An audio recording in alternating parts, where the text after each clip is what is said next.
Hi, I'm John. Welcome to the channel. Today I want to talk a little bit about how I learned to use Sonar equipment and the test setup that I use for testing it and updating software, that sort of thing. The test setup that I have is built around having a standalone battery in my home that I can plug into a variety of different devices and keep it charged up to such a state that I don't have to worry about losing power during a software update or while I'm trying to learn how to use the unit. And so I'm going to take you through piece by piece the parts of my test bench. Let's have fun. So this is the heart of my test setup. It is a Li-Time 12.8 volt 50 amp hour battery. This particular one has Bluetooth capabilities so that I can always tell the state of charge just by looking at my phone and using one of the apps on my phone. I have this battery set up with a fuse link so that I can change the fuse for whatever device I'm trying to work with. In this case, it's a lightweight fuse for working with a Sonar unit. And then I have each of the leads set up with a bullet connector so that I can easily plug in cables from a variety of different manufacturers.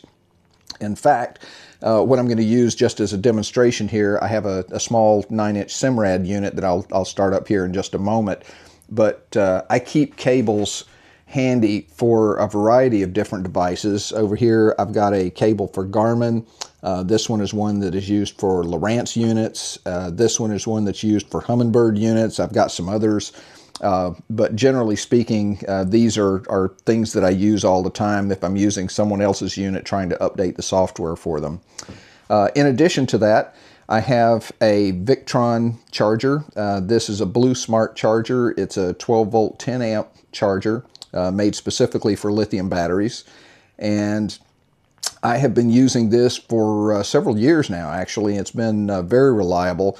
It has some interesting features. Not only is it Bluetooth capable, so I can keep tabs on what it's doing, but it also has the ability to switch back and forth between a 10 amp charge rate and a 3 amp charge rate. That 3 amp charge rate comes in handy when I'm working with smaller lithium batteries, and I'll show you one in just a moment. So let's take a look at what's required in order to start up one of these test units. With these bullet connectors, all I have to do is take the power cable from the device that I'm trying to turn on, and you'll notice that I've put the male plugs on each of these. This is the cable that actually belongs to this device, and all I did was put bullet connectors on the end. If I match up the red cable to the red cable for positive, and the black cable to the black cable for negative, that's all that's really needed, and at that point I can turn around to my test display here. This is a Simrad unit that I'm using, and all I have to do is turn it on.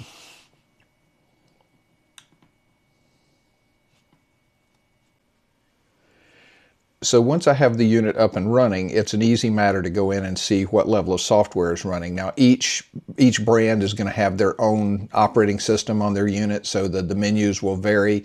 But typically there's some form of system settings menu. In this particular case, on the Simrad unit, if I hit the home button and then hit settings and then press system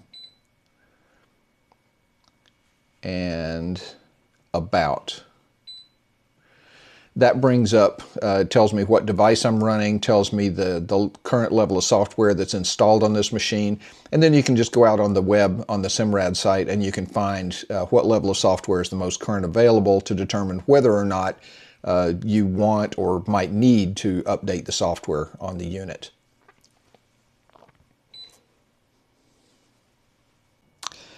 I mentioned earlier that I use this charger also for smaller batteries, and just to show you an example of that, I'm going to come over here. This is my portable live scope setup, and if you look in here, what you'll see is a Li-Time 12.8 volt 12 amp hour battery. This is used for powering the portable live scope, so that it basically reduces the weight of the overall unit, and that fits inside this case. I'll back out here just a little bit.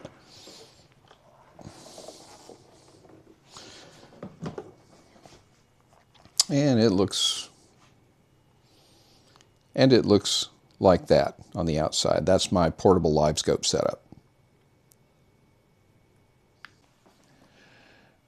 So that's really about it for this video. I just wanted to keep this one short and sweet, give you an idea of what I use for my test setup, because I'm going to be using this in a number of future videos, particularly getting into the amount of power that's required in order to run these units, how long can I run a unit on a particular type of battery, and so forth. So probably even some demonstrations of how to update the software on one of these devices. But for right now, I just wanted to start by showing you what my test bench looks like.